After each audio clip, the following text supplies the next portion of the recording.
and the different LMS. Ma'am, please. Thank you, sir.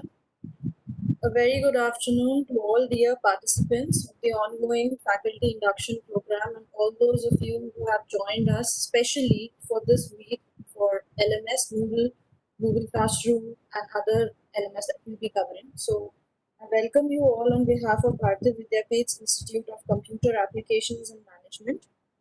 Today we will be commencing a week-long hands-on workshop on the world's most popular learning management system, Moodle. I personally, Mrs. Tanya Pathakar, welcome you all.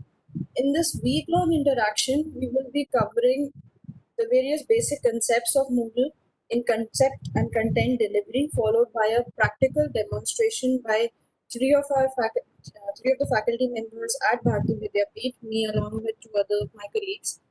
After the practical demonstration, there will be a physical hands-on training wherein we'll be implementing concepts using the means of a live ongoing training that will help you to personally establish and set up your custom Moodle sites at your end. So in the best interest of all, I will suggest that this week onwards, especially the afternoon session onwards, all of you should be attending this session on a system, probably a desktop, which has appropriate amount of resources, which I'll be discussing, needed to install Moodle and simultaneously perform live interactions with us. So in the best interest of this learning, it would be great if all of you keep your microphone on mute, and if you have any questions coming up, please feel free to write them in the chat box. I have the chat box window with me here, so I'll be answering questions in the middle of the session as and when we complete and advance with topics. And also towards the end, we'll be keeping an open Q&A session at the end of every demonstration, so we can also take up doubts there. So let's begin, and welcome to everybody.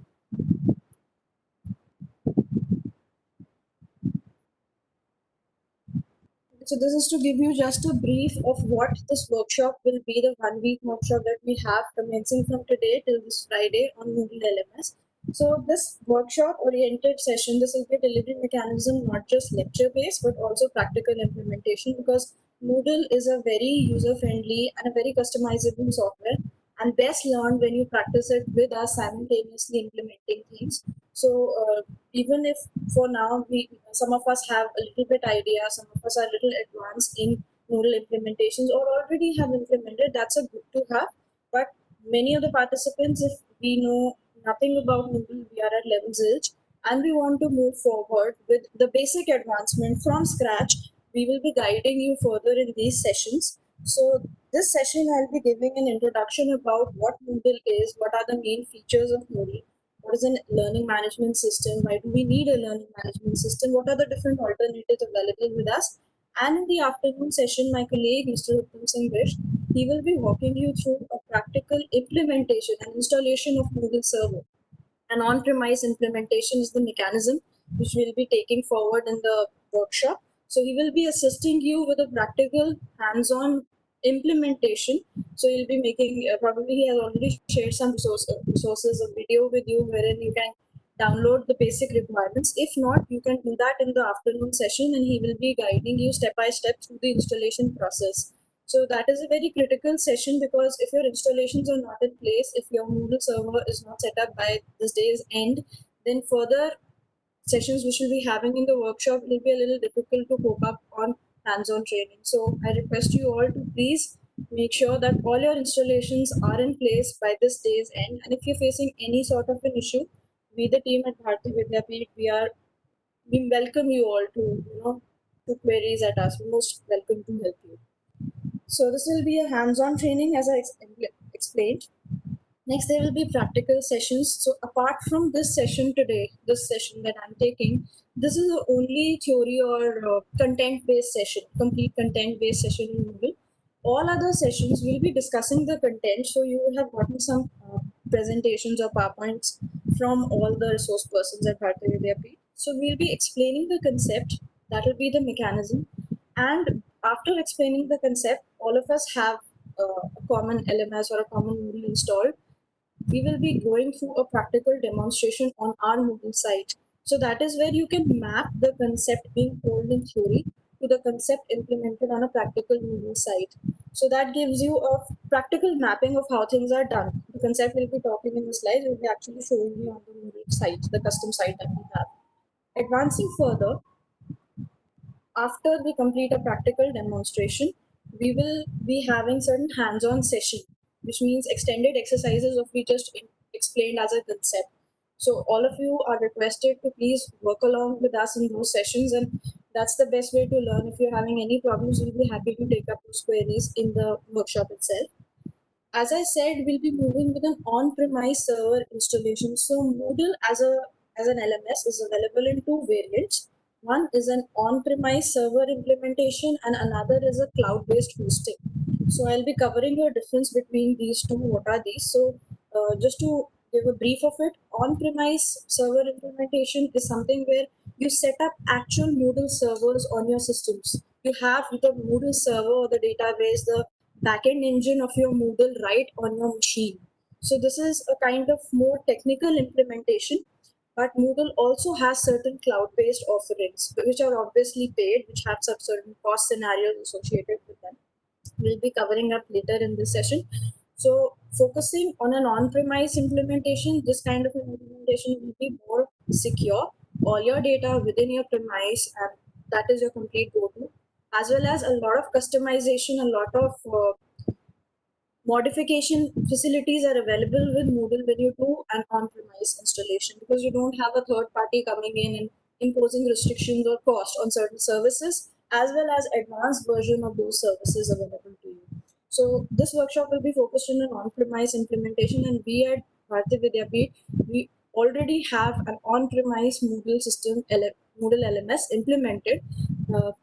Most of you would have witnessed a brief of that interface when you have been taking certain tests or assessments in the course of this faculty induction program. So all your tests that you take up are on our on-premise Moodle's LMS implementation. Next is, after the installation process, in the further lectures, Mr. Uttam Singh Bisht, Dr. Sunil Pratap, and myself will be moving through certain customizations on the Moodle site. So Moodle as an LMS has all features that you would require for an e-learning mechanism, right from creating resources of different types. You can create books, URLs, pages, then moving to activities, conducting quizzes, assignments, submission, test, safe browser exams, and even plugins which facilitate further operations like taking a live lecture, a synchronous learning mechanism with Moodle by installing certain plugins. All these concepts will be covered and the Moodle site will be customized right in front of you. So that is the basic idea. Various topics that we'll be covering in the site customization have been mentioned in the due course of this 1 week.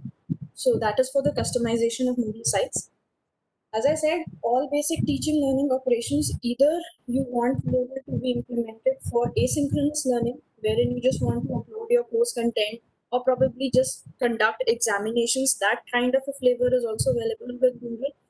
As well as right now in the present scenario where most of us are compelled to take classes through certain live conferencing mechanisms, even those mechanisms can be integrated in the Moodle elements. So we'll be covering both aspects, the synchronous as well as the asynchronous aspect of blended learning.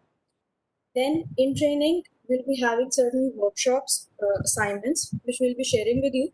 We expect you to cover those concepts, and the main idea behind that is just so that you get your hands dirty on the physical implementation of the Moodle server at your end, and whatever problems which you would face probably after the workshop when you move to implement Moodle at your side, at your end, you should do that in the due course of this workshop so that we are available with you and we can assist you, we can walk you through to whatever problems you are facing.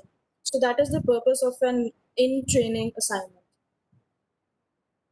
All right. The next is weekly project submissions.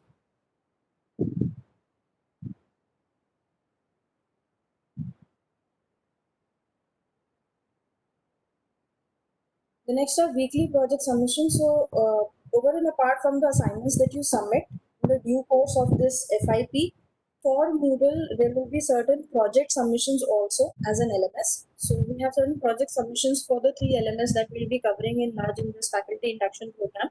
One is for Moodle, another is for Google Classroom, and the third one is for your Sakai LMS. So all the LMS that you will be studying will be asking you to submit certain project-based implementations as assignment submissions towards the end of those modules. So that is another postulate of this LMS workshop.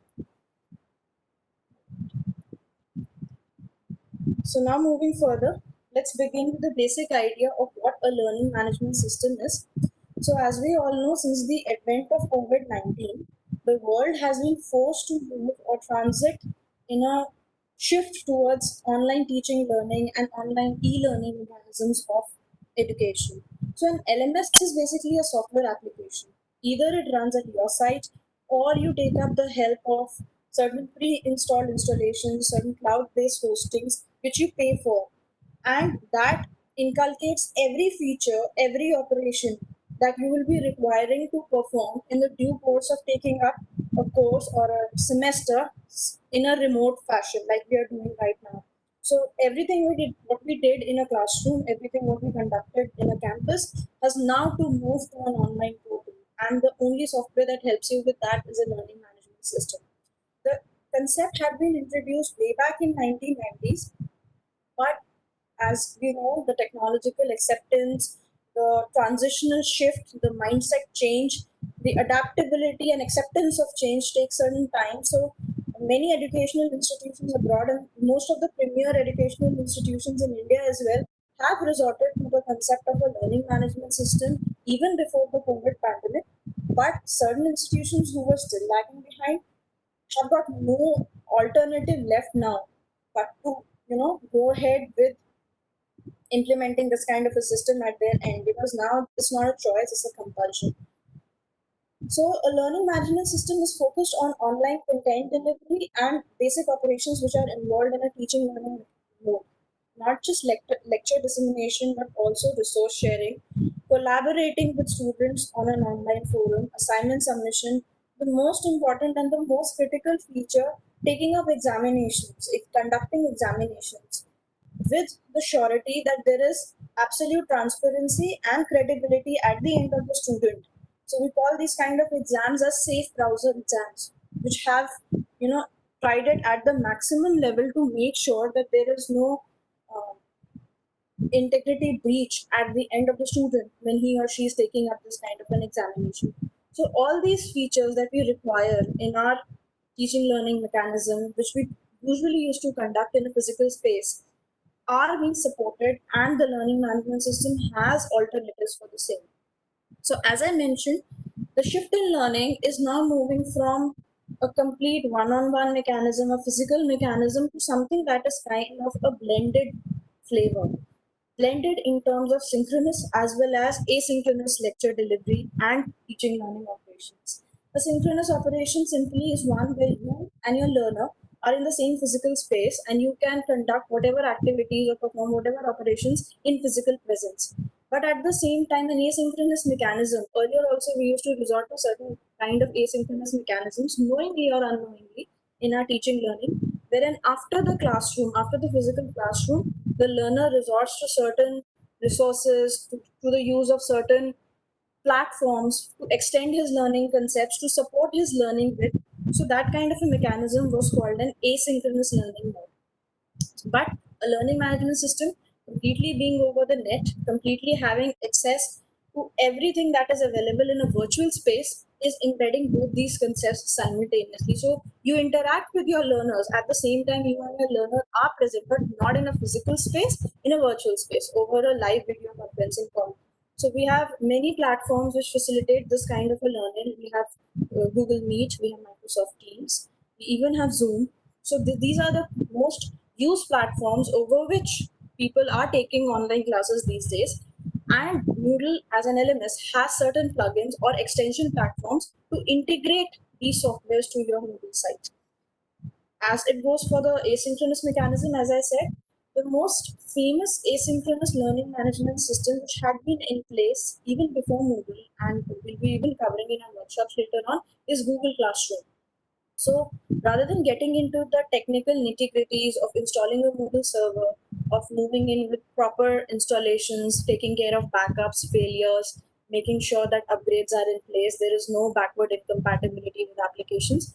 If you want to skip all of that and you want to spare in a certain amount for extended features, but basic features are available to you for free of cost, you can use an asynchronous learning mechanism like Google Classroom. So Google Classroom requires you to just have a Gmail ID. That's it. You don't need anything more than a Google account. What type of a Google account, that can vary. You can have a personal account, you can have a G Suite account, you can have many other operations, but you just simply have a Google account, and using the single sign-on facility, it will be a one-stop solution for your asynchronous learning. So mostly used for assignment submissions, mostly used for turning in resource material. Google Classroom has been there in place and has been used continuously till now. Now, as times are advancing and competitors are moving forward, even Google Classroom has changed. There are more and more updates in these 3 months than it was ever earlier before. And Google Classroom has also integrated with the concept of plugin for Google Meet. So if you have a Google Classroom account, you can simply start a Google Meet, uh, say, class or an open session wherein your learners can join the meeting and you can have a live interaction one-on-one. So those are kind of asynchronous mechanisms, learning management systems, which are available so far. Is the audio clear and getting a note in the chat box?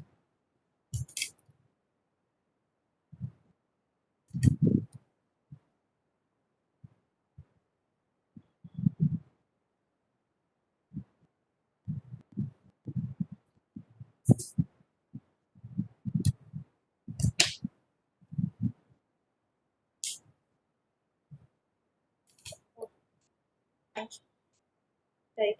So there are some examples of a learning management system that I discussed: Moodle, Google Classroom, Canvas, Blackboard, so on. So moving further, let's move specifically to Moodle as an LMS. Now, Moodle is the world's most popular learning management system. It is one learning management system which has implementations all across the globe and tremendous amount of learners and registered sites with it. Moodle was initially developed in way back in 2002, and that is where it started, drawing in a lot of attention from across the globe, because different learners or different people who have certain use cases to do up with Moodle find Moodle a more approachable version of a learning management system, with the base concept being that Moodle is completely customizable. Like, first of all, it has no cost related, or you can say money related restrictions with you.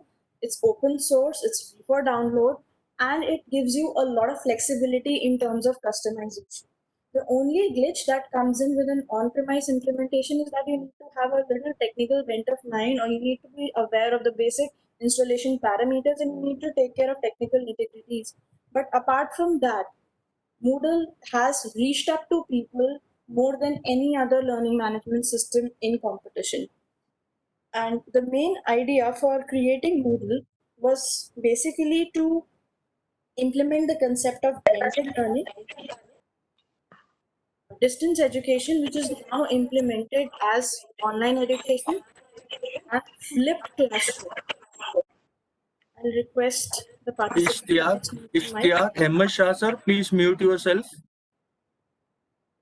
Thank you. Thank you. Yes, ma'am, please continue. Thank you, sir.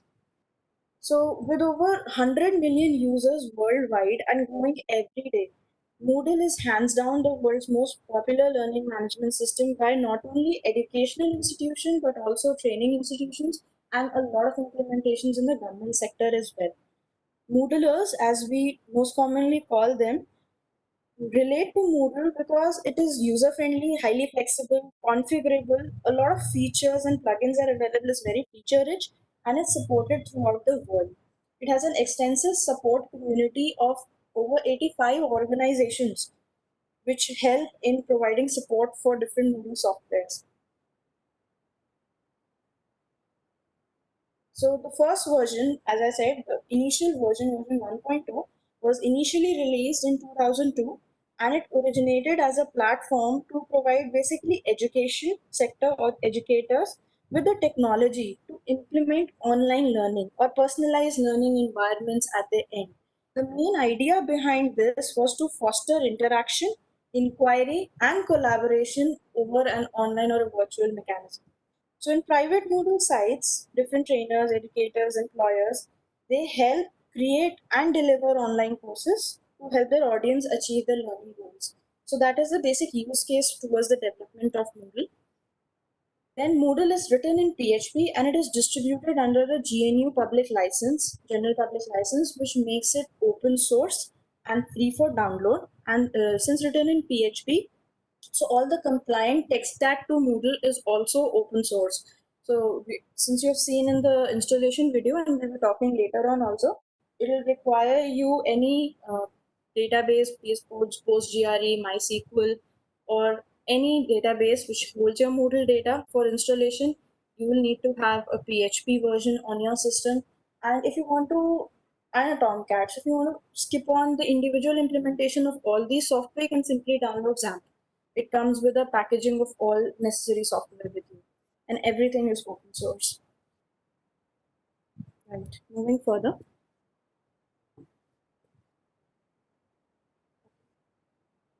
So these were certain features. These are some statistics which actually show the wide range acceptability or popularity of Moodle as an LMS. Over 1.5 lakh Moodle sites are present worldwide, which are functional, downloaded from the Moodle.org website and implemented. And this number keeps on increasing. So the Moodle.org has a repeated view of statistics which are updated on a dynamic basis as to what are the implementations. So for now, there are close to 1.5 lakh custom sites of Moodle that are working all across the globe. These sites run more than 2.5 million courses. So when I say a course, I mean something to the category of a program, right? So within a program, you can have different kind of specializations available with you. So that is the extent of courses that are implemented or that are working on these sites. There are more than 20 million users of these 1.5 million sites, 1.5 lakh sites that are using Moodle not only as registered users with universities or organizations, but also as users who are using Moodle for as independent learners. So you can also resort to a course that is hosted on Moodle and be an independent learner to Moodle. With over 100,000 in 100,000 million installments or enrollments on Moodle sites. These enrollments suffice to different roles that can access a Moodle site. So a Moodle site is ideally set up by an administrator or a manager. And then there are different kinds of participants that can enroll into a Moodle site. So like in our scenario, you can be an administrator and different kind of enrollments in the form of different students or teachers that are registered with your Moodle site constitute to this figure. Then there are a lot of posts and forums which are available with Moodle, which help you post certain kind of resources or start discussion threads in a virtual environment. So Moodle helps you with these kind of features as well. The major advantage with Moodle is that it helps you create your own custom resources. So your resources can be one which you are probably referring from any external source and just hosting it as a link, or it can be a creation of an altogether new or a fresh resource which you want to upload from your site. Like if I want to upload a video to my course, I can record my own video, I can record my own kind of media, and I can upload that at my Moodle site. And as well as if I want the student to first of all go with some prerequisite MOOC course or a video that is hosted on YouTube as a prerequisite to my course, even that kind of resource is also available. That kind of resource hosting is also available in Moodle. So there are different kinds of resources that you can create with Moodle. It can be media link, it can be IMED packages, it can be pages, you can upload your own assignments, you can even create your custom books. You can have different book chapters according to your convenience. So we'll be covering this topic of resources tomorrow in the second half of the session. I'll be walking you through the different resources that can be created in Moodle that aid in especially the asynchronous mode of blended learning. Then Moodle as an LMS is widely accepted and mostly used for conducting a lot of assessments and quizzes or tests online in an LMS and an e-learning kind of a mechanism. So with Moodle, at present there are more than 260,000 quiz questions that are already hosted on Moodle, or these quizzes that are operating on the registered Moodle site. All these statistics that I've shown you here in this slide are present across 244 countries. So if you see on a global level, more than 244 countries have accepted Moodle and moving further with implementation. This number was close to less than half before the pandemic, but after the pandemic, it has shot up widely because this is the need of the hour.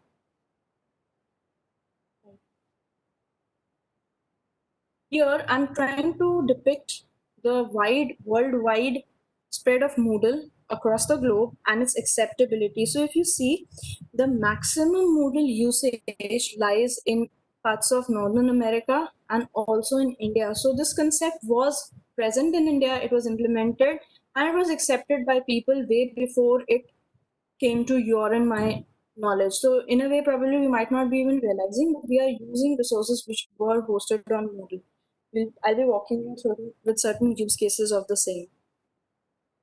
Then out of the 244 countries that have Moodle registrations worldwide, the top 10 of which have been mentioned here. So as you can see, more than 12,000 registrations are present in the United States, and India doesn't lag behind very vastly. India has close to 11,706 Moodle registered sites. So this is the kind of statistical scenario of the countries that have Moodle sites registered with them. Then of these registered sites in different countries, what is the amount of users, or what are the amount of user hits that are coming to these sites? So majority of the users are falling in the category of, say, 0 to 1000 users for close to 1.5 lakh registered sites. So we can say on an average for a Moodle site, there will be a close to 1000 users. That is the average scenario of Moodle implementations worldwide. Further are the many detailings as well. Now, Moodle is a software. It's an open source software available on moodle.org. And apart from the first version, which was released version 3.1 in 2002, there have been many version updates, major as well as minor. Right now, the most stable and most available version to you would be Moodle 3.9 because that is the latest version available. Earlier to Moodle 3.9, the most stable form of version that was used was Moodle 3.8. So even when Moodle 3.9 is there, people have been more comfortable with Moodle 3.8, and all these versions have backward compatibility. So this is a kind of an evolution of Moodle over time in version sets. Then, what are the intended uses of Moodle, or the use cases where you can use Moodle? Most of all used in training mechanisms. These trainings can suffice to any organization. It can be an educational organization, it can be corporates, anything. Moodle is very widely used in onboarding training. So many organizations like the kind of Oracle have this, Oracle and Microsoft, they have these kinds of trainings wherein uh, a new joinee or a new person on board comes in and he has to complete certain set of trainings on his, say, employee platform, and those trainings are hosted with Moodle. So there are a set of videos, then there are a set of assessment sequences which the trainee has to complete in order to acquaint himself with the basic processes. So there are certain processes which you can say in an organization, like clauses related to plagiarism, clauses related to confidentiality or proprietary information that should not go about away from the organization, and certain rules relating to harassment and all. Probably the organization needs to teach the employee that what will be the rule set, but there are no practical trainings or one-on-one sessions for these. So these kind of trainings are hosted on platforms like Moodle. Then there are compliance trainings.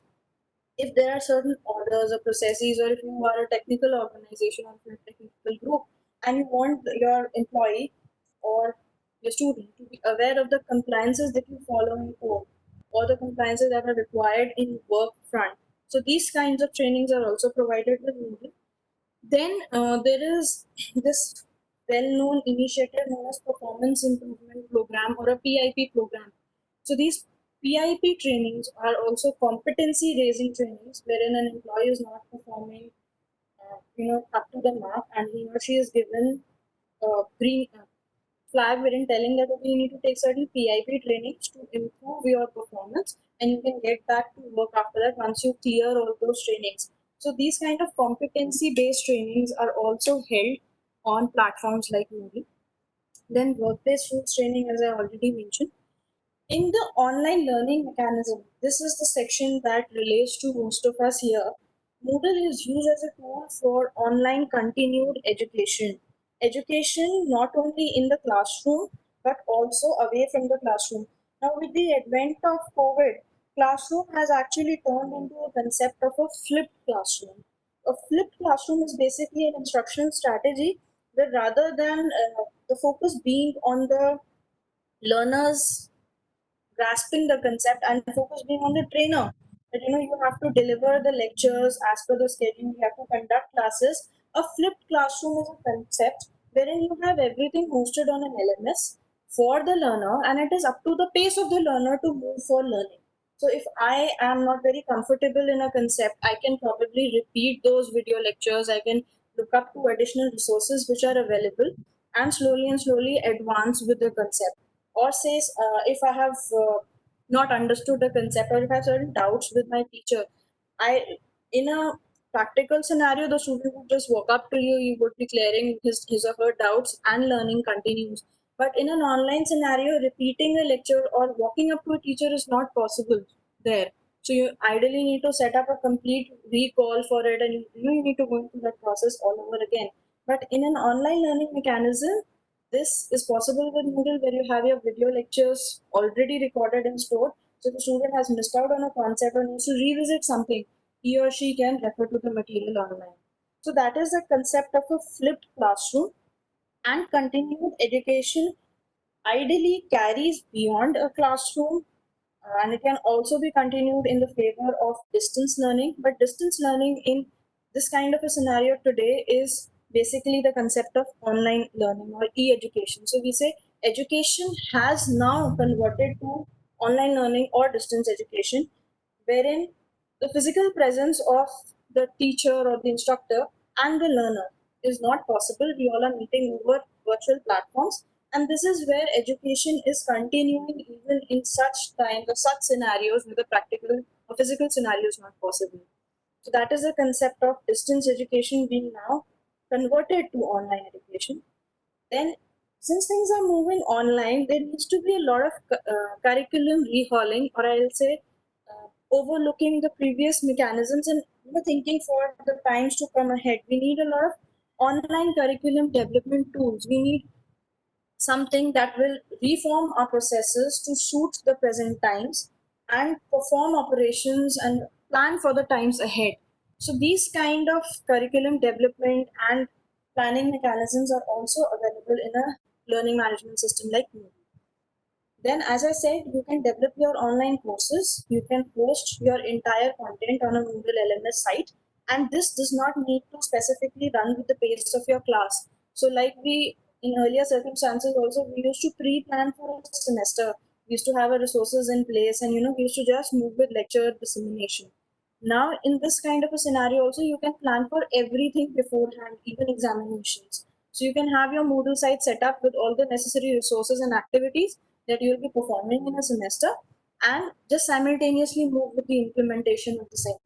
You don't need to run with every class with the pace of the student. So for all fast learners or for all students with higher order thinking skills, this is an advantage. Like if I have completed, if I'm ahead of my teacher, or if I'm probably able to understand what she's saying and I want to learn furthermore, so they can also learn at their pace.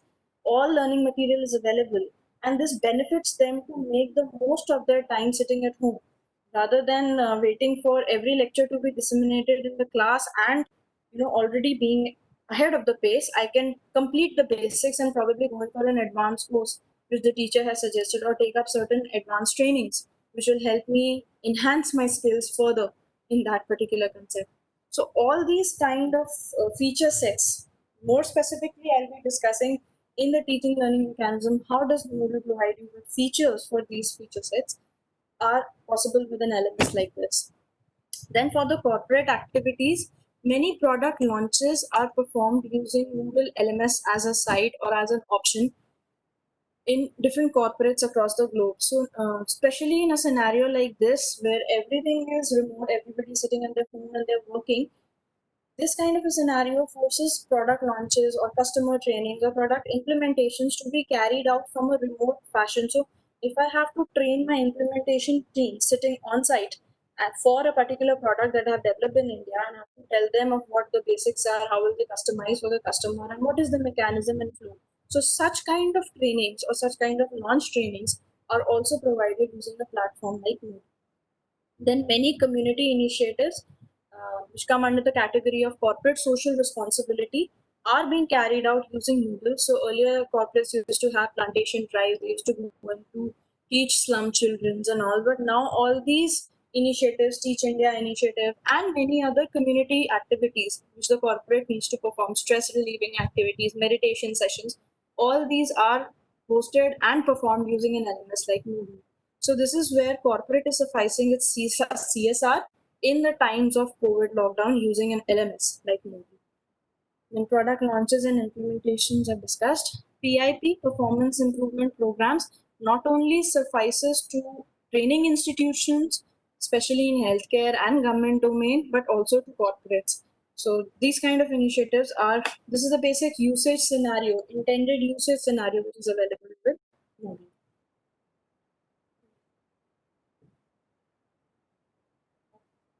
So here are certain use cases or certain examples of Moodle implementation across the globe, which will help us get a fair idea of how people are using Moodle to derive the maximum for their situation. So there was a local cafe in Athens which transforms the virtual experience of cafe operations using Moodle learning management systems. So during the global pandemic, many small businesses, including Kimolia, which is a cafe in Athens, Greece, was forced to shut down and close its operations pertaining to lockdown restrictions in Greece.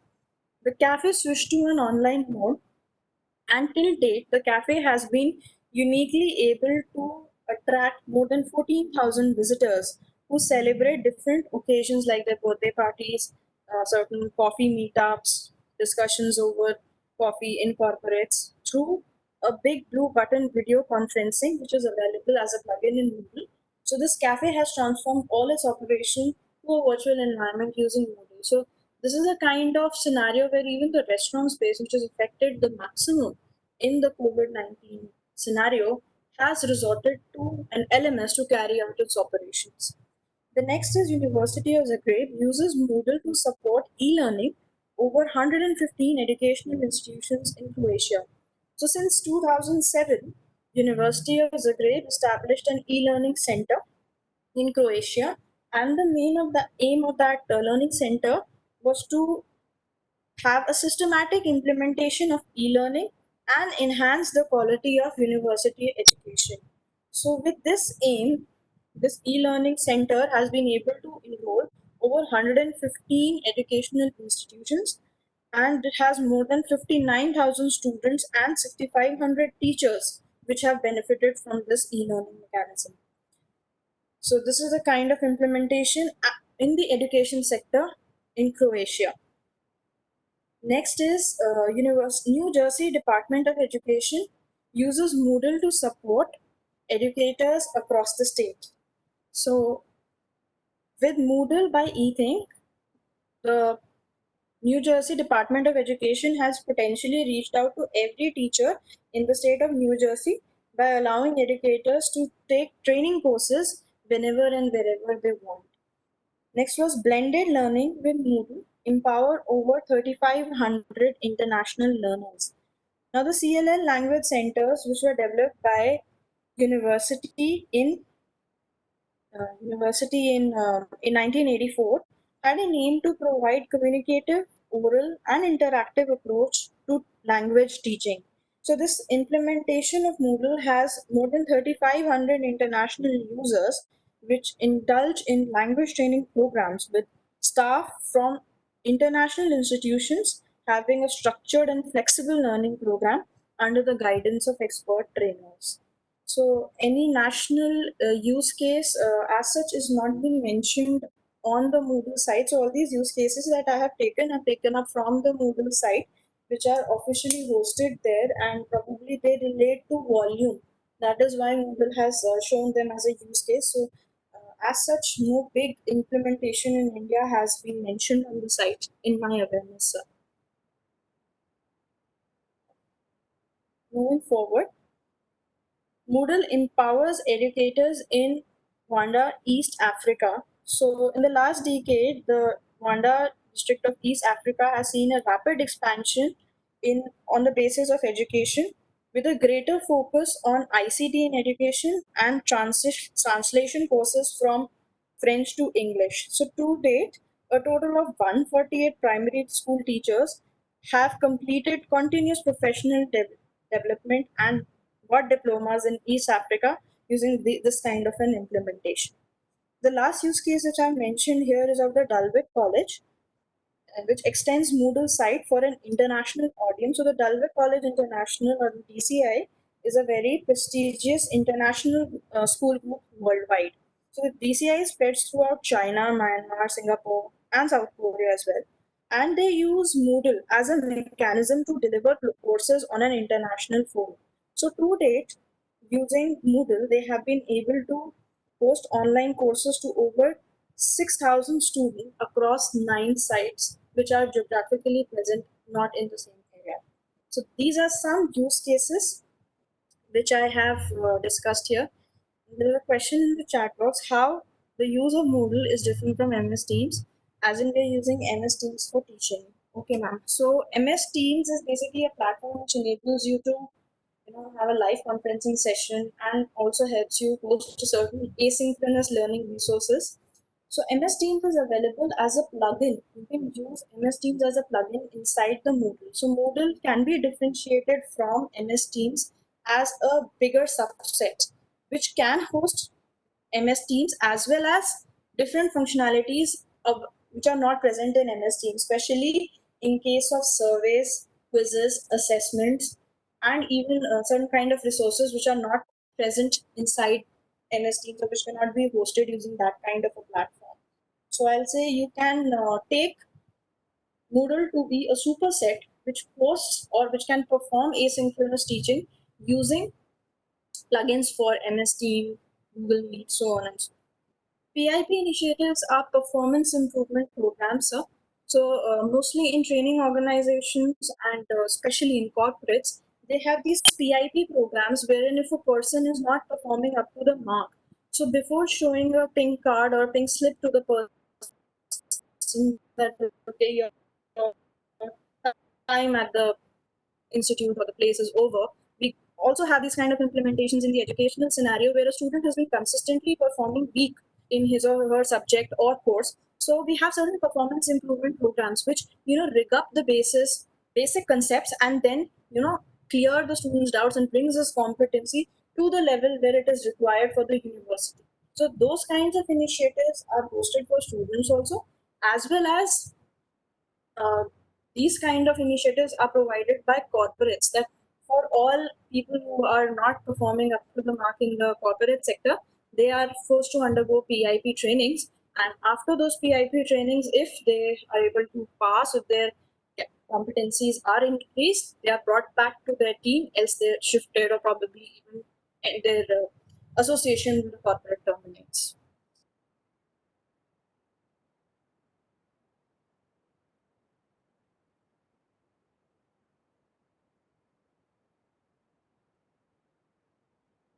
Yes, the Moodle for online live classes, as I said, it's a plugin that you will be using to set up with Moodle. So Mr. Uttam Singh Brisht, when he teaches plugins in the later sessions of this workshop, he will be discussing the same scenario.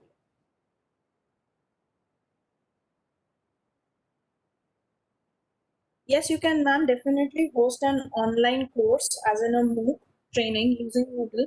So as I said, Moodle helps you host different types of resources. So you can even post your video lectures. You can have the participant take up intermediate quizzes or assessments after every course, and towards the end of which, depending on whatever grades he or she gets and what rubrics you have set up, you can implement the concept of allocating a certificate or probably just not. So that kind of implementation is also possible with Moodle. Yes, sir. Google Classroom is updating every day, and especially with the G Suite, the biggest benefit that Google Classroom has over Moodle is that it is a Google product. So all Google products are very cohesively bound. So they have support for each other. I'll be taking up Google Classroom as an extensive discussion over the next Monday. So we'll be seeing how can we set up a Google class. We can even take live classes using Google Classroom. We can have assignments coming in. We can even check for plagiarism. There is the concept of originality reports and plagiarisms in Google Classroom, as well as you can set up your own rubrics for assignment submissions. And obviously the feature for starting discussion threads or hosting your material on Google Classroom is also present. So the major advantage with what people face with Google Classroom is that it takes away the technical implementation or the technical aspects of maintaining a server at your end. It is an online, completely cloud hosted offering, and I personally have been using Google Classroom for over 4 years in my teaching learning, and basic operations which I want to perform as an assignment submissions or discussions or resources, I'm able to do that. The only thing is it has a certain limit. Say for up to 250 participants, it'll allow you to set up with a normal or a personal account. But if you want certain extended features under the G Suite for Education, then you have to have a G Suite for Education type of an account, which is paid for certain features and certain participant extensions, and that will help you have many advanced functionality also. So we will be discussing this in detail the next Monday.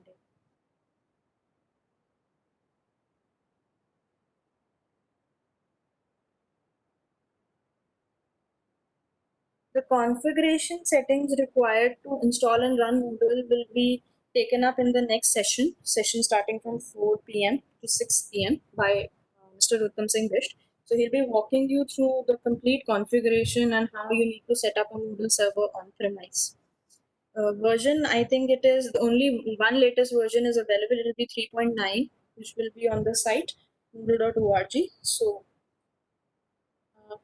2.2, ma'am, I'm not sure really that version is available. Uh, Uttam sir will be taking you through the basics, so he will be covering this portion in the next lecture. So there's only one moodle.org wherein you type for the Moodle latest version and it helps you download only the latest package. So even if you want to download a previous version, so that will not be available legitimately. I am not very aware with what you mean by an AMS, sir. If you can please elaborate.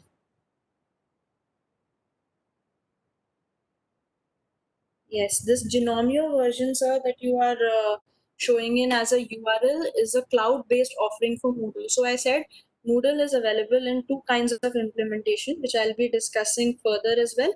It is one is an on-premise implementation, which we'll be covering in this workshop. Another is a Moodle cloud.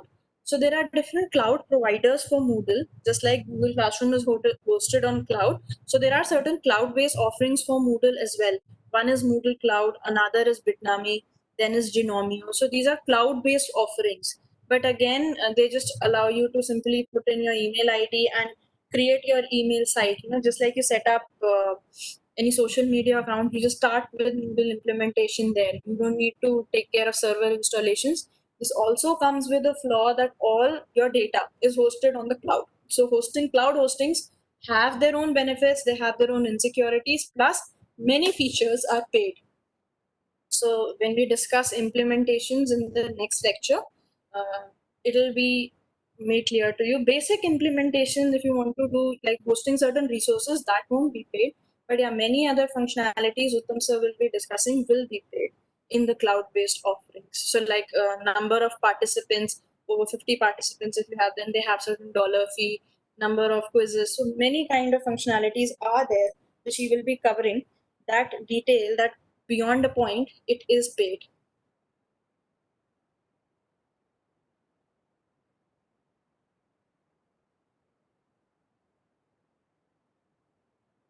No, sir, they are not equivalent. If you do an online Moodle by Genomio, you're basically setting up your Moodle on the cloud. And if you do Moodle by installation, then you're setting up Moodle on your system. The only difference here is it's like you buying an accommodation and you catering to all your operations or everything within that accommodation is your headache. And the other scenario is that you're renting a house. So when you rent out a space, so the landlord takes care of everything, but he charges for things. This is a similar kind of similarity between an online implementation and uh, on-premise implementation. Simple basic rule here is that whenever somebody else takes care of even the basic features for you, they're going to charge you beyond a point, because there has to be a business model for a cloud offering. So cloud offerings are not completely free of cost, but yes, they are hassle free. And they have another added advantage is that all your technical problems, especially your site going down, and you have facing downtime or your server getting corrupted, every these kind of scenarios are taken care by the cloud hosting authority or the group. So you don't need to bother about anything. You just need to hit a URL and your Moodle will be there, and it will be there forever. Like, it will be up and running.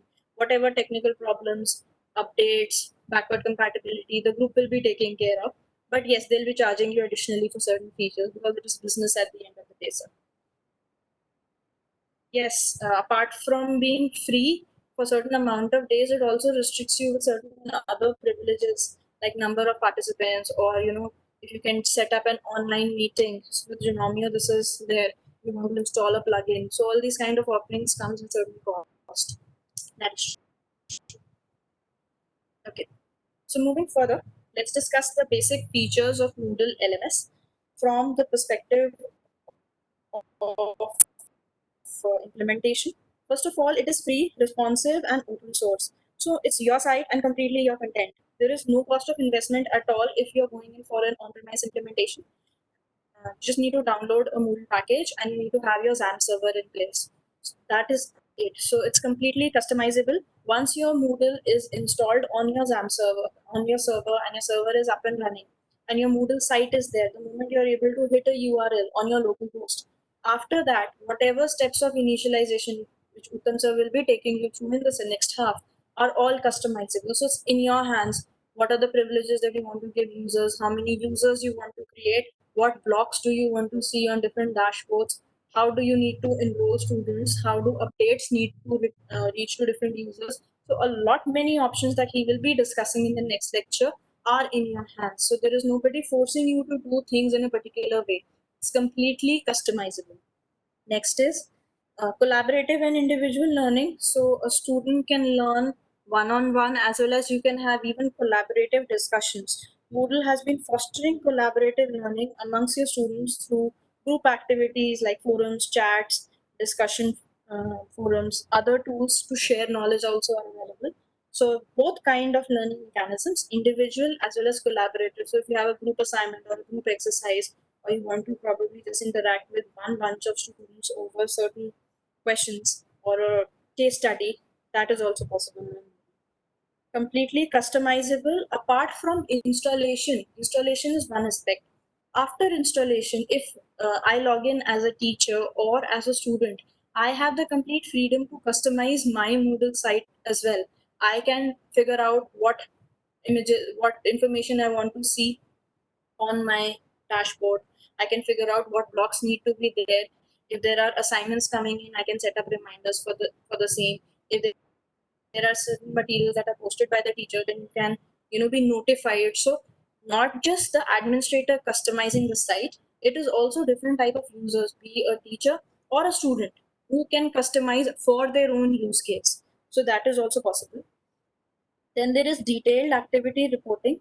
You can monitor your learners' progress through Moodle with enhanced completion tracking and personalized learning plans. It also helps you to get an insight to predict and support students who are at the risk of failing. So Moodle has a very rich learning analytics insight, which helps you download reports of different nature.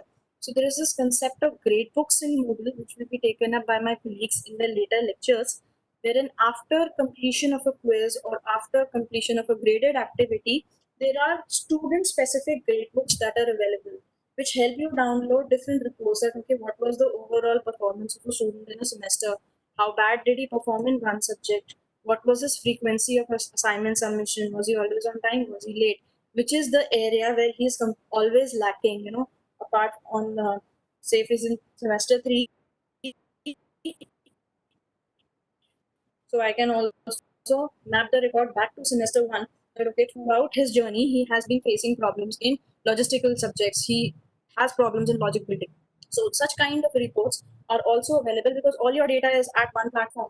So it's completely in your hand what kind of report detailing you need to see for a learner. Next, it's highly secure.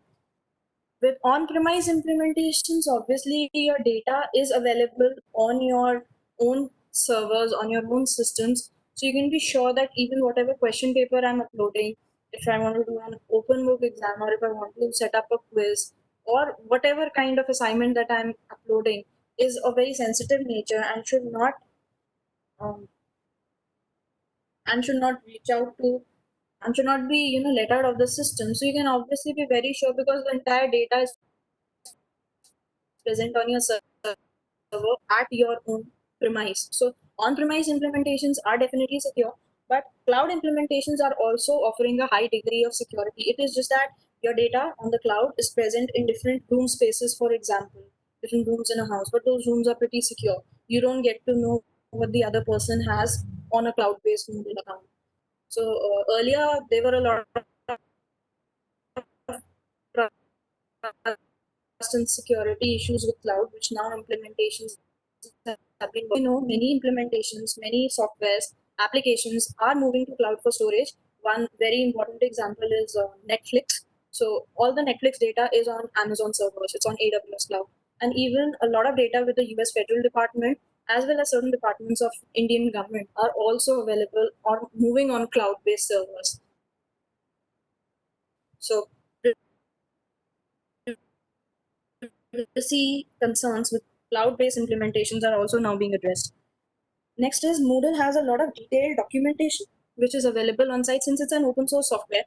There is an extensive support community. There is an extensive community of support developers with more from over 84 companies worldwide, which help provide support for Moodle implementation. So if you face any problem or if you face any question during the implementation of Moodle or probably in the due course of setting up your Moodle site, you can simply paste or search for that question on the Moodle.org site, and there are a lot of FAQs, pre-answered FAQs, which will help you walk through the process. And even if it is you need to require to write to them explicitly, they have an extensive support community for that as well. Active user base basically. Next is rich plugin and extension set. So Moodle will give you a basic platform or a basic forum wherein you can customize and set up your site. If you want to, include additional features like setting up or installing certain plugins for, say, tracking attendance or probably conducting a safe browser exam or conducting online classes with Moodle, all these kinds of plugins come under the rich plugin set, which is available for download with Moodle. And all these plugins in the on-premise implementation will be also showing you how they are done in the later lectures.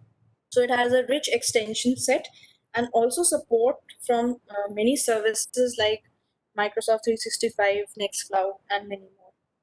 Next is it is easily navigable on all your devices. It gives full functionality for students and teachers, allowing them to access or probably perform learning operations with Moodle from any device, from any operating system at any time. So it's not necessary that in order to access a Moodle site, you specifically need to be on a system. We are asking you to have a system in place for the installation because that is where you need to set up the server. But once your Moodle site is up and it is hosted on a public domain, you can access it from any platform. So your student can, all those students who have these kind of drawbacks that they don't have a lot of resources at home or they just have a mobile, so it's absolutely fine. They can access the Moodle LMS from their mobile device and they can be on track with your learning management. So those were certain features which are available with Moodle LMS. Now, Moodle has certain implementations in the educational sector. Two categories of the educational sector which I'll be discussing. One is for the K-12, kindergarten to 12th. So Moodle has certain specific offerings for the K-12 implementations, as well as for higher education also provides certain postulates. So talking for the K-12 education, as a school educator, using Moodle will enable you to first of all keep in touch with your learners, communicate via messaging, forum, mobile notifications. So this basically eliminates the excuse for missing deadlines when you are continuously in a communication mechanism reaching out to your learners through multiple ways. The communication is continued even beyond classroom. Next is tailoring assignments for teaching, assessing formatively or summatively with custom grading scales and rubrics, using marking workflows to control grade releases. So, if you want to have pre-assessed assignments, if you want to set up a quiz by taking up which student should be automatically marked, these are called graded assessments. Ungraded assessments are those where a student just turns in an assignment or probably takes up a certain exam which you evaluate later. It's not graded automatically by the system. So if you want to set up a graded assignment, and for that you want to provide a custom rubrics that okay, this should be the evaluation rules for this particular assignment. And probably those rubrics can also be mapped with certain objectives, certain outcomes. That if the student is supposed to, take this course, he or she is supposed to be aware or he or she should be able to complete these course outcomes. If not, there is a lack in learning. There are these course outcomes that are not met. So you can set up your custom rubrics along with quizzes and assessments, which we will be further detailing in the practical sessions. So here I am just giving you a brief of what we can do and what we will be doing with Moodle. So we will be having proper practical training for all these parameters that I'm talking about in the consecutive sections. Next are Moodle allows schools to work smarter. It engages students with Moodle's collaborative tools and get feedbacks to enhance teaching learning. With school, the feedback is very important coming in from the guardian. So Moodle has this mechanism of even linking guardians or different kind of stakeholders related to the learner, and they can be completely aware of how the progress of the student is going, and they can also provide feedback. So all the reports that you download, all the customized activity reporting that is available through Moodle can be mailed individually to every separate guardian as well. Then Moodle has this concept of rewarding success as a motivator for learning at the K-12 level, wherein you can motivate your class with digital rewards for participation and activity completion. Okay, if so and so student has completed a quiz and he has got a complete score, a 10 on 10, then probably he's a 5-star student for the week. Then there's a point based system also that, like in a profile, you can also attach certain points to your learners. Okay, I'm a learner and I have 300 points till now, and my classmates have 200, or probably there is a total score of 1,000 points that I need to reach by the end of this course. So, that is a kind of a digital rewarding system that will motivate the learner to be a better student for the rest of the term in terms of having better grades. So that is also available with Moodle. And Moodle helps you monitor the progress of a student. Everything is present at the same platform, so you can actually monitor how the student is learning. What was the attendance? Is there a drop? Is the student consistently performing bad in a subject? So all such kind of monitoring mechanisms are also present for the K-12 level. So when I say these are the features for K-12 or kindergarten to 12th implementation, I say they have a greater meaning for this kind of an education sector. They are present in the Moodle implementation. They can be used for higher education as well, but they have a greater context when used in terms of K-12 education. Next, for higher education, the one feature with Moodle is a single sign-on. So Moodle helps learners, educators, and all users to access their online portals and systems with Moodle using a single sign-on. So single sign-on facility we have been witnessing in many different applications. Like probably if you want to go to Coursera or you want to take up a course at Coursera, so it will ask you to create an account, and that account either you can fill up a form, generate a password, verify your email, punch in the OTP, or probably enter the captcha code, and you go through all that technical details there and set up an account. Or it helps you, it gives you an option at the end: set up using Facebook, set up using your Android ID, or set up using your Gmail ID, Google ID. So this is a single sign-on mechanism. The moment you say, okay, set up using my Gmail ID, so it will take the same ID, password, and the same profile which is present at the Gmail account. It will just ask you to punch in your ID, password for the Gmail ID. Using the same details, the system will now set you up as a user. So this is the single sign-on feature which helps you to just have one account in place, and using that one account, you can be registered or you can copy the registration to different portals. So in Moodle also that is possible. Next is a very important scenario, and mostly what Moodle is used for is online examinations. Setting up online examinations using assessment tools such as quizzes, and you can have many safe browser plugins also is available with Moodle. When I say safe browser exam, what I mean here is that it is an extension plugin that is present with a Moodle. So if you set up a quiz with a safe browser plugin, or if you have a safe browser exam which is being set up for the student, the moment he clicks on that safe browser exam or probably starts the exam, he or she, his system will be going into a full screen kind of a mode, and there will be no tabs visible. There will just be a exam window that will be popping up, and the student is simply supposed to attempt the exam in the duration given, at the end of which, at the end of the duration being exhausted, the exam will automatically submit. Now I have curtailed one feature here, that the student can't switch tabs and can't copy, right? This is one kind of a safe browser mechanism. Another implementation is also, rather than locking the system in a full screen mode, you can also set up a safe browser functionality to be of the kind: if a Moodle window or if a Moodle exam window is being set up in one tab, and the student is copying the question or searching for the answer and is changing the tab, the quiz will automatically terminate, or it will even lead to certain negative marking. So the student can copy all questions, but he's ultimately going to get a zero because he switched tabs. So you can also restrict a student in a safe browser mechanism in this way. Another thing which we face as a breach of integrity is, okay, we are restricting the student from switching between different tabs, but what to do with the physical material that is present on his or her end? He can always be sitting with a book open, he can always be having his notes next to him, and he can be copying or probably referring to for answers. So the solution for that is, along with the safe browser implementation, it also enables you, it also provides you with a feature for webcam monitoring. So you can like most of the certification exams, international certification exams are conducted. So in that international certification exam, what do they do? They allocate a system to you in a safe browser mode, and examination is running. At the same time, they have a webcam that is monitoring you.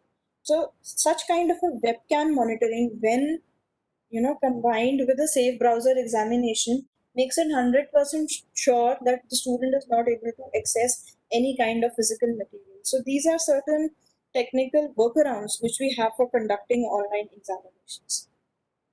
Next, as I said, customized grading.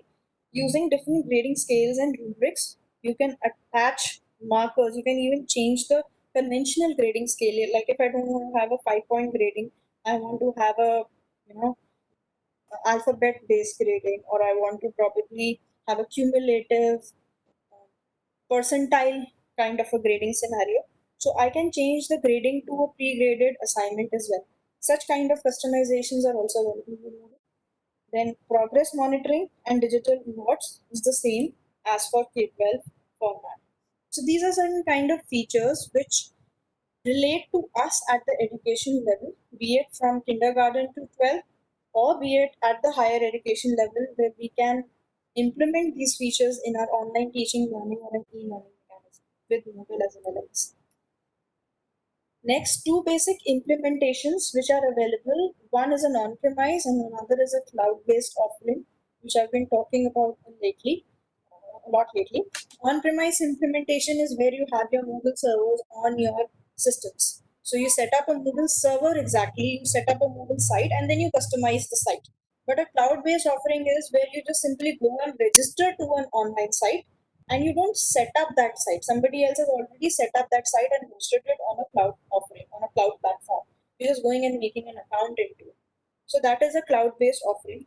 For an on-premise implementation, these are the basic uh, requirements or the prerequisites that you need to have for your on-premise implementation. This will be taken up a lot in depth by OpenServe in the next session.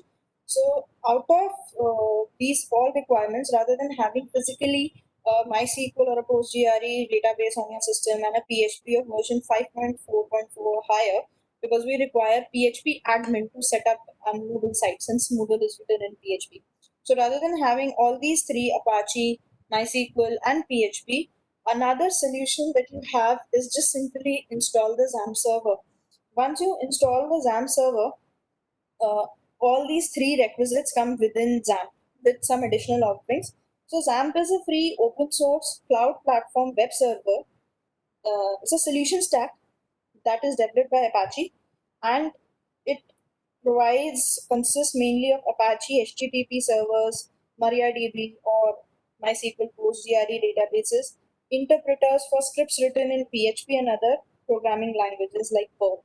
So you can simply download XAMPP. It is open source, version 5.6.3 or higher.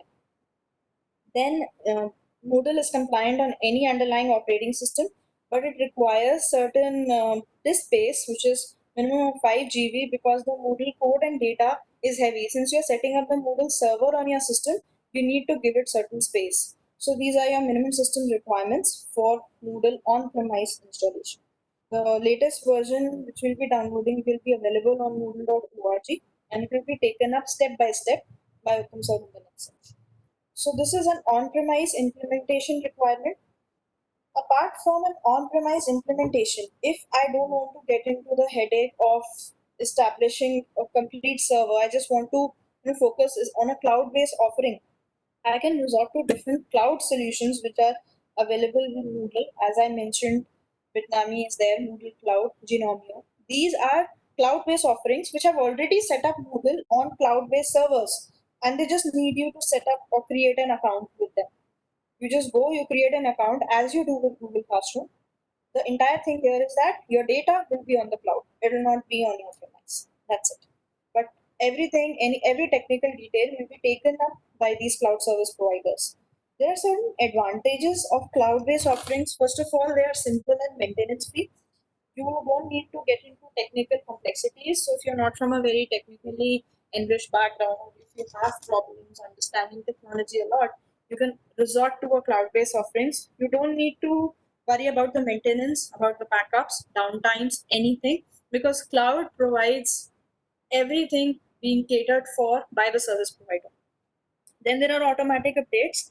So like we are using version 3.8, but tomorrow 3.9, and if tomorrow a higher version comes in and yes, the server needs updation, then you need to perform it practically, physically on an on-premise implementation. But in case of a cloud offering, it is taken care by the cloud service provider.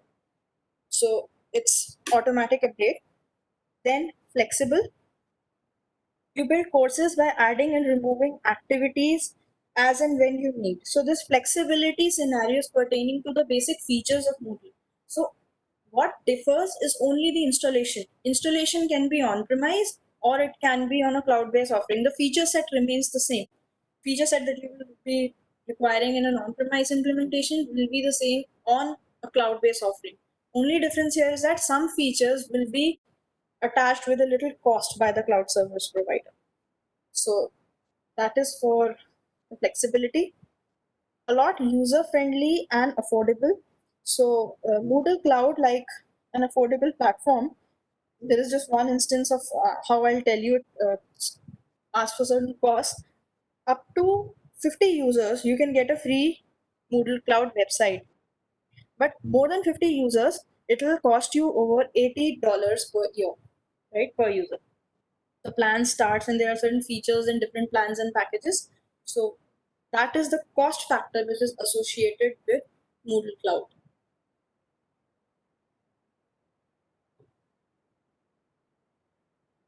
So these were the basics of an LMS and basics of Moodle.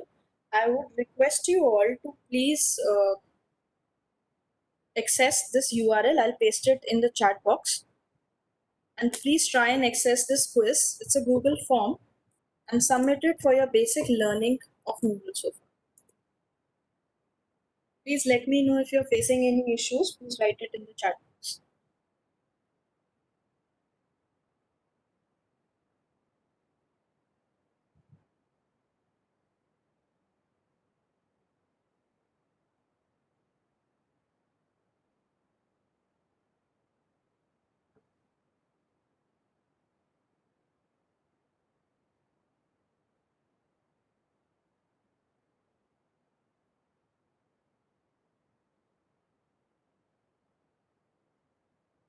I'll request you all to please take up this quiz.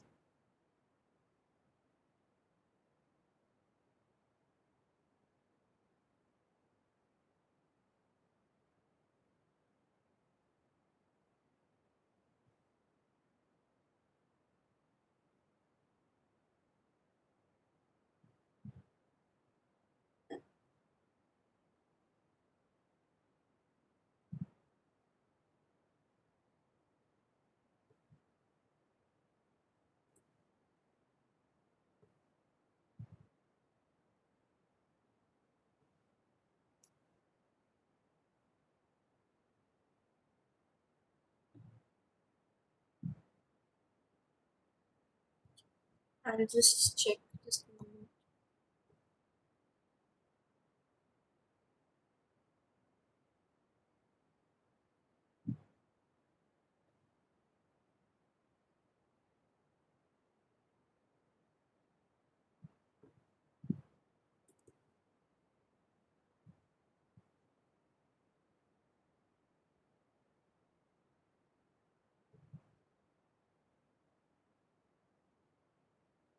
The member ID is your registered participant or member ID for the FIP.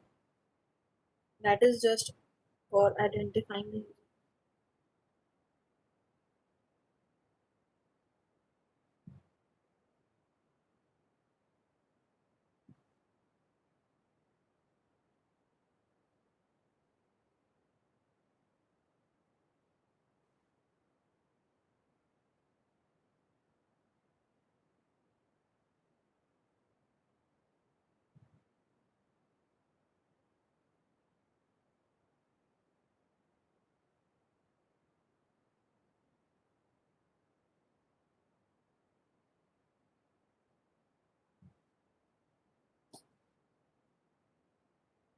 So your member ID would have been the ID with which you would have registered for the FIP. If you're not aware of that, you can fill in any dummy number for now. I'll identify you by your name and email ID. Yes, sir, I have two responses. You can get it from Uttam, sir, but probably if you don't have it right now, you can put in any dummy number. Later on, you can get it from Uttam, sir. You'll be requiring it for attempting quizzes and assignments.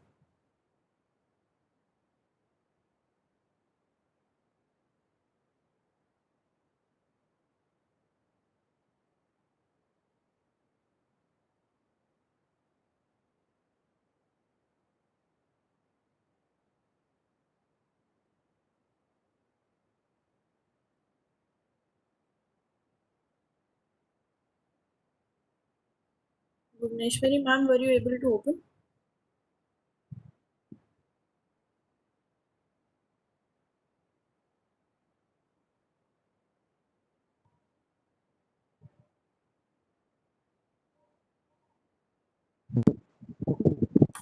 Thank you, ma'am.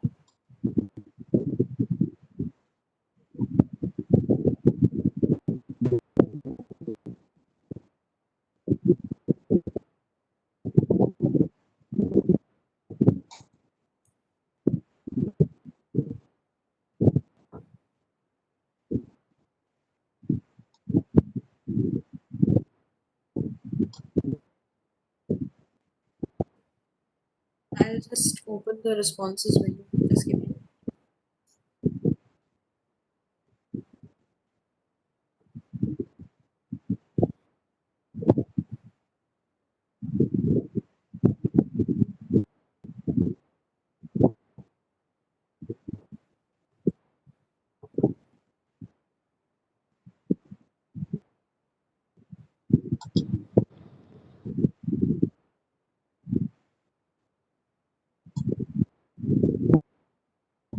So where there is a checkbox, it is more than one choice. Where there is radio button, which means only one choice between different options, there is single answer.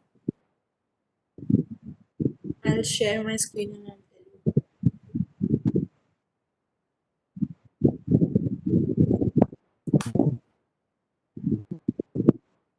So this question here, question number 1 is multiple choice. Same for question 2. This question 3 is single option.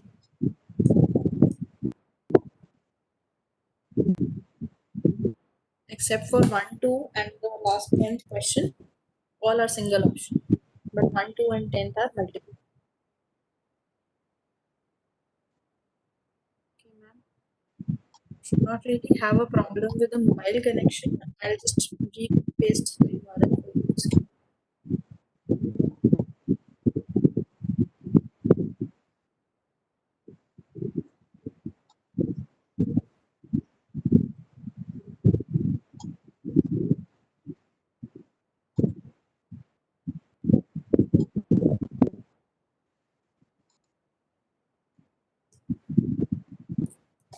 Can you click on this URL from your phone? It will lead you to a browser. It's basically Google Form.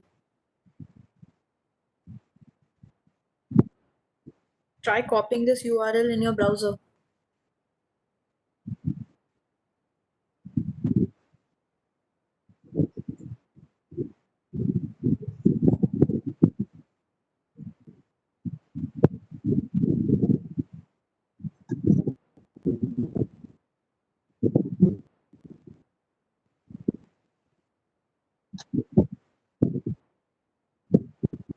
I'm waiting for everybody to turn in so that I can discuss answers and we can proceed.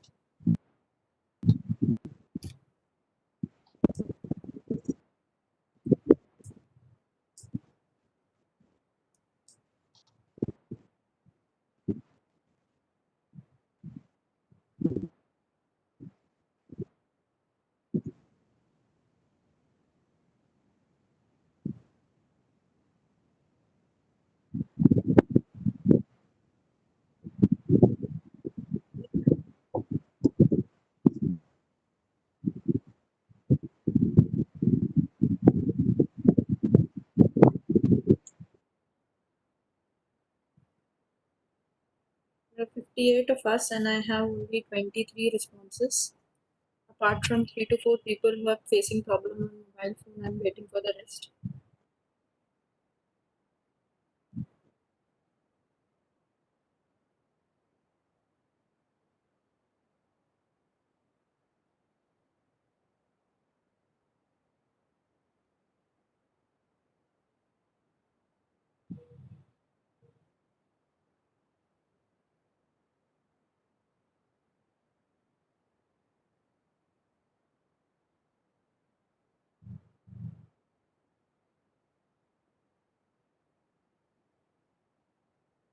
So did you try pasting the URL in the browser from your mobile phone? Or were you accessing directly from the WebEx app?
You can put any dummy number, sir. If you're not aware of your ID, you can put any dummy number.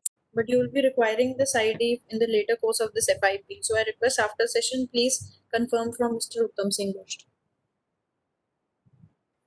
Tanya, Yes, sir.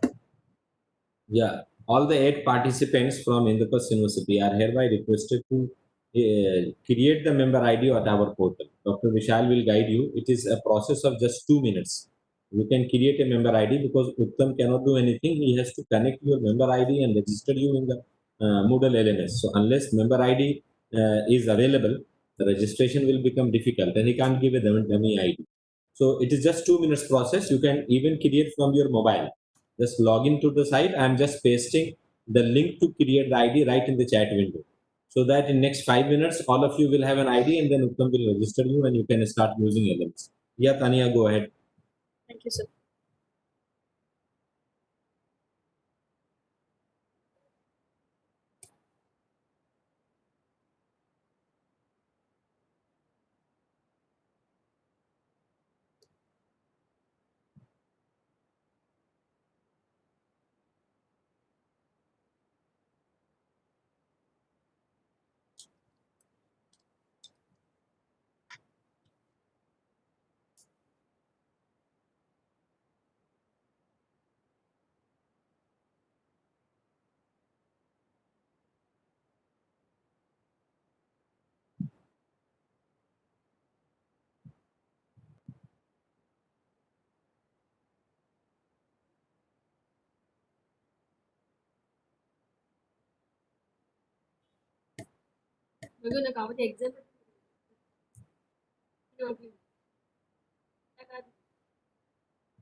And wait for another some time for more participants to turn in, and then we'll proceed. If you still face any problems regarding the link, please let me know. What is the exact error that is coming?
Meanwhile, others are submitting and discuss the answers. This is the average distribution of the questions that you answered. Correct and correct. The individual scores. Alright, so what are the main features of a learning management system? 3 features: blended learning, flipped classroom, and online education. Because distance learning is now offered in the flavor of an online education in an LMS. So there were 3 answers to this question. Marking any one incorrect or leaving any one would also have got you a negative score. Next, which of the following are free LMS? Moodle and Google Classroom are free for basic versions, even in cloud implementations, but Canvas and Blackboard are not. Moodle is written on which platform? PHP. Yes. Moodle outreach is prevalent in how many countries? 244. Most of us have got this right.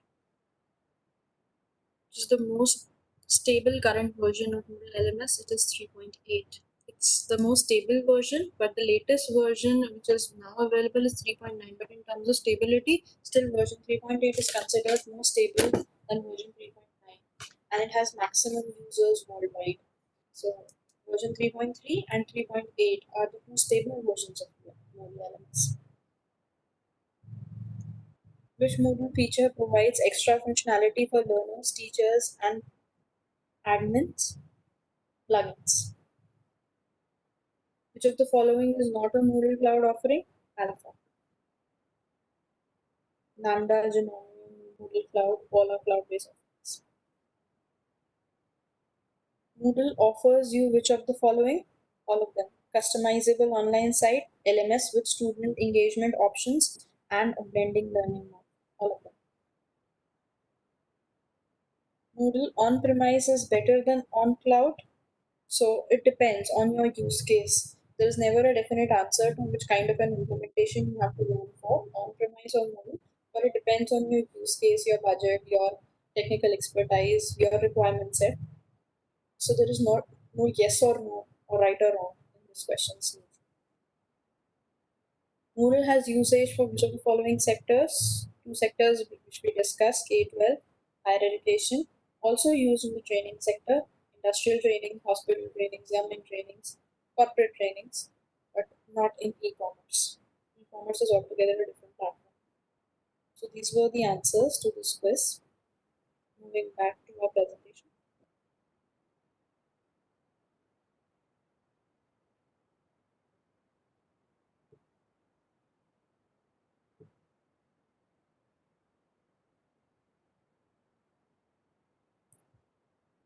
Okay.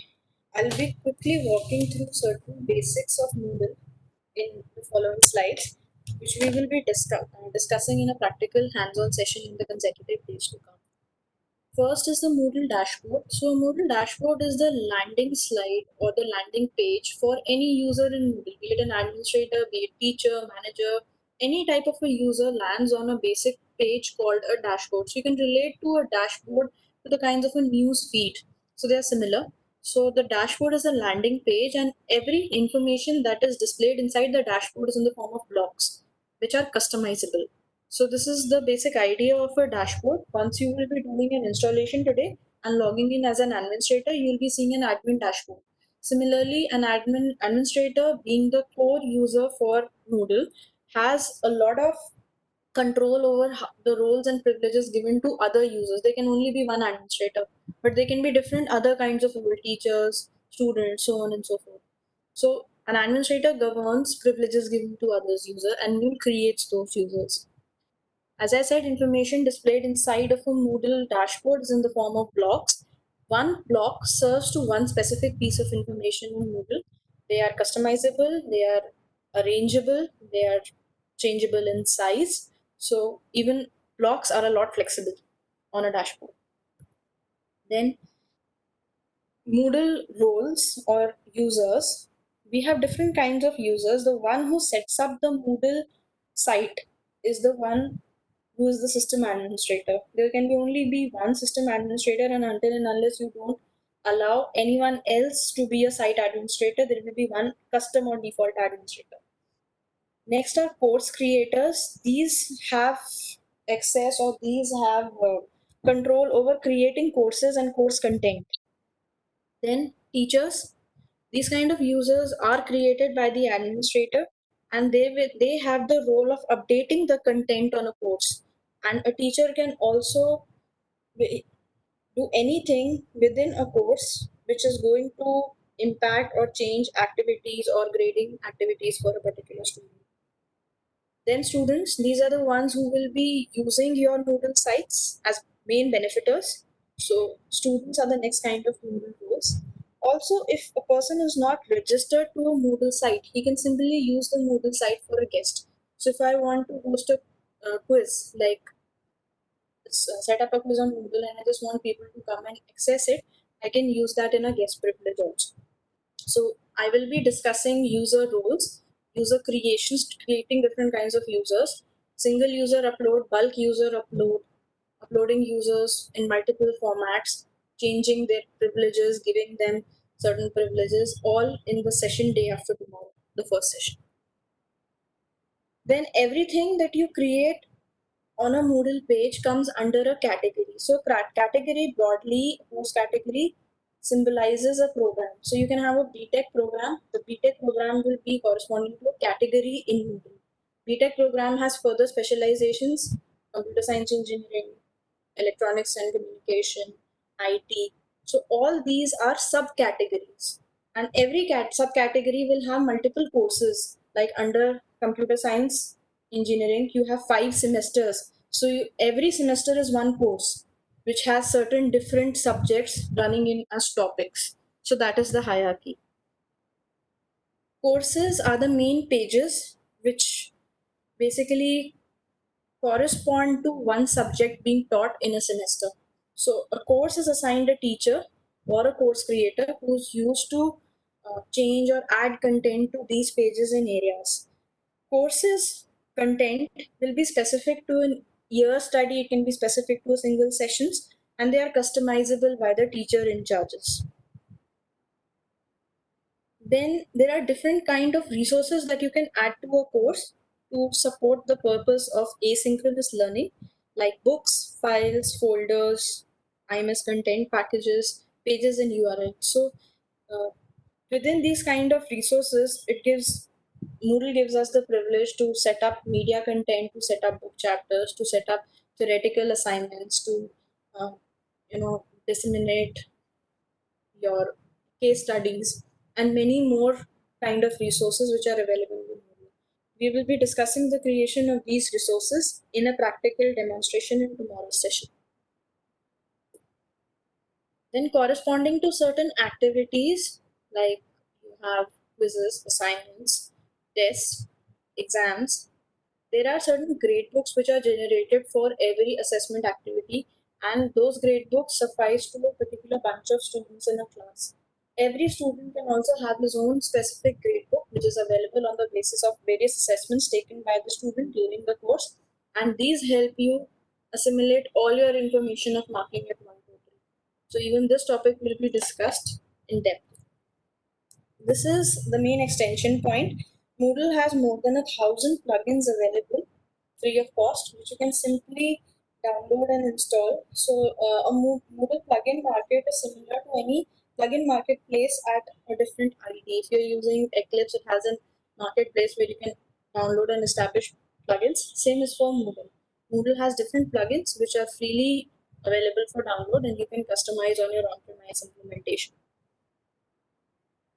Okay. So, in the end, one small last concept quiz based on the different concepts of Moodle that we have studied till now. Earlier one was for the LMS. Covering this quiz, we'll be moving to the end of the session. So, I request you to please access this URL.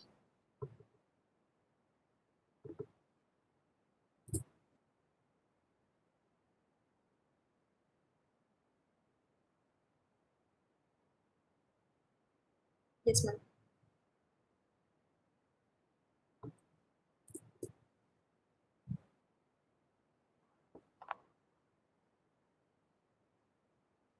Covering this quiz, we'll be moving to the end of the session.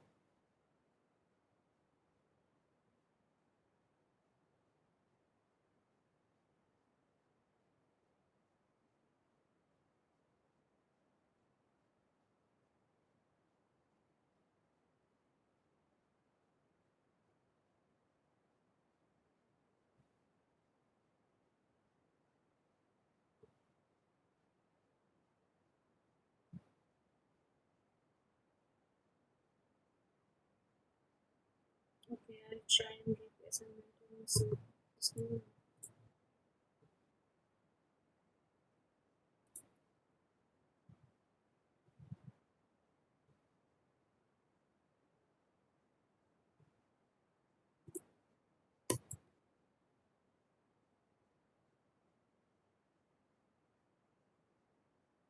Please try this scenario. Let me know if it opens.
waiting for a few more minutes and then we'll discuss the answers.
Which is not true for a Moodle dashboard, that it is present in site administration. It is the landing page, not present under site administration, present for all users.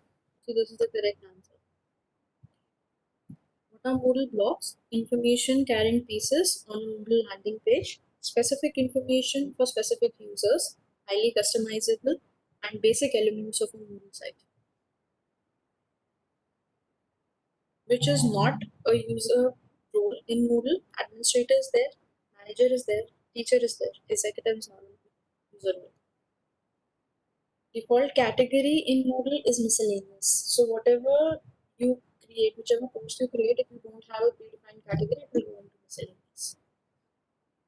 Can we add content to course pages? Yes, using the teacher role and a course creator role. Students cannot add. They can only view. What are the different types of resources you can add to a course? File, book, URL. Commence is not a resource. If the following are possible with Moodle, you can take a quiz, you can take a test, polls, surveys, everything is possible. Exit polls. Which plugin helps you create secure examinations in Moodle? Safe Browser. You can conduct using which one of the platforms an online class? MST is available as a plugin. Many more platforms are also available. You can download Moodle gradebooks in which of the following formats? In all formats. Excel sheet, spreadsheet, XML files, any. So that was for the quiz and the basics of Moodle from my end.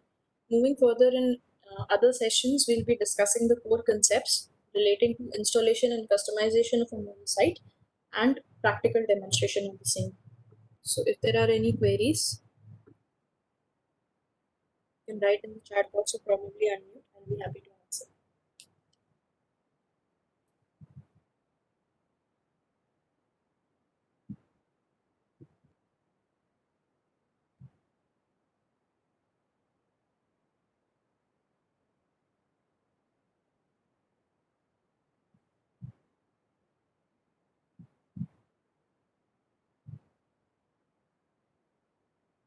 Yes, sir.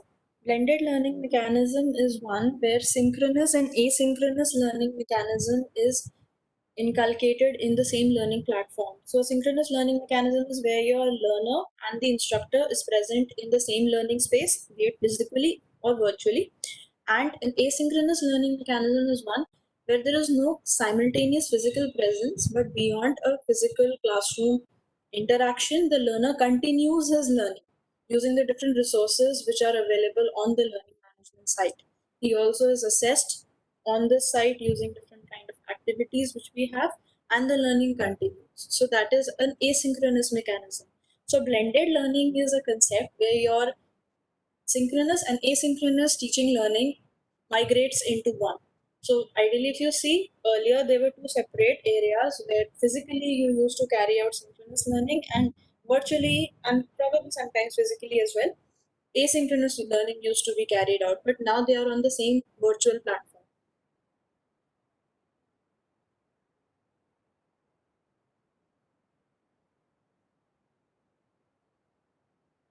So a teacher can have two roles in Moodle, sir. There can be, first of all, there can be a course creator, and teacher can also be of two types. There can be an editing teacher or a non-editing teacher. So when you give a teacher privilege or a teacher role to one user in Moodle, you can specifically mention in privilege, there are settings that I'll be showing when I'll take up user roles, that whether the teacher is an editing teacher or a non-editing teacher. Like sometimes there is a scenario where you have practical courses and you also have multiple teachers taking up the course simultaneously. You have a teacher who's also taking up theory and labs, and you have a lab assistant. So in such kind of a scenario, I don't want the lab assistant to be an editing teacher. So I can specifically specify that role that this user, the lab assistant, he or she is a non-editing teacher. So teacher roles can be of two types. So if you are an editing teacher or if you are a course creator, then only can you add content to your website.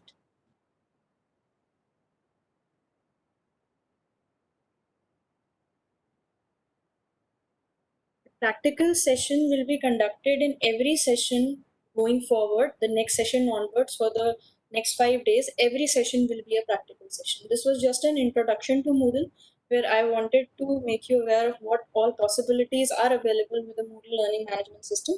So all 5 days starting right from the next session will be practically oriented, as well as on Monday and Tuesday where we have Google Classroom and Sakai. They will also have a practical demonstration associated with them.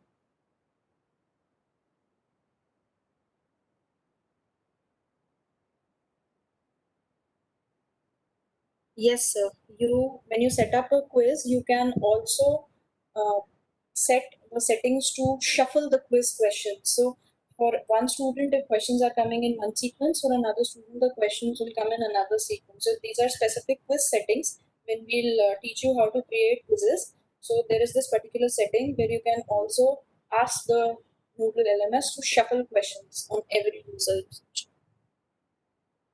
One example of plugin, sir, is an attendance plugin. It's another example is a Google Meet plugin, even your MS Team plugin, and this will be covered in detail. We will be showing you how to install plugins, download plugins, use them. So Uttam sir will be taking the session on plugins. Moodle Gradebook, sir, is the concept where a student takes in multiple assignments or multiple assessments during his course. Like we have this concept in our university that during a semester for an internal marking, we have different assessment areas. So what do? We conduct those assessments and then practically get those scores on a one sheet, one Excel sheet, regarding which at the end we create a cumulative total that what should be the internal assessment based on certain class tests, based on assignments, based on quizzes, based on internal exam. So similarly in Moodle, if you set up a course and in the due course, if in the course that the student is taking up multiple assessments, then the overall or the cumulative record of different assessment. So the grade book can be assessment wise also and can be course wise also. So it is available with you. You can see the complete internal marking that okay, the student took up 5 quizzes and these were his grades. Or in probably this particular quiz, if I try and access the grade book for one assessment, I can see okay, in this quiz these many 60 students took up this quiz for my class, and these were the rankings, these were the scores. So this will also be shown practically. Sir, I have stopped sharing. I am close to the end of the session. The slides will be available to you. Probably you should be having an access to the same. If not, we can always mail it to you. for the reference. And we'll be meeting in the next 5 days again. So if anything I can assist you with, I'm more than happy to help. I think that will be all from my side, Vishal sir.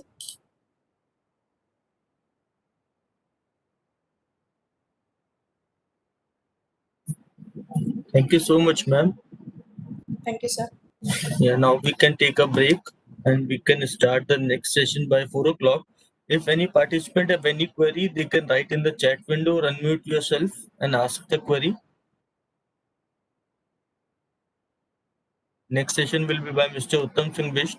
There will be the hands-on session on the Moodle.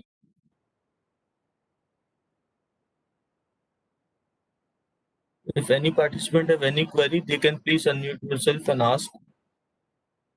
Vishal said, like the software that we have to install, I think some instructions will be given to us Yeah, how ma'am. to In the install next it. session, speaker Mr. Uttam Singh Bisht will discuss these things. He will Okay, start from the installation part. okay, sir. Thank you. Thank you, ma'am. So can we close this session now?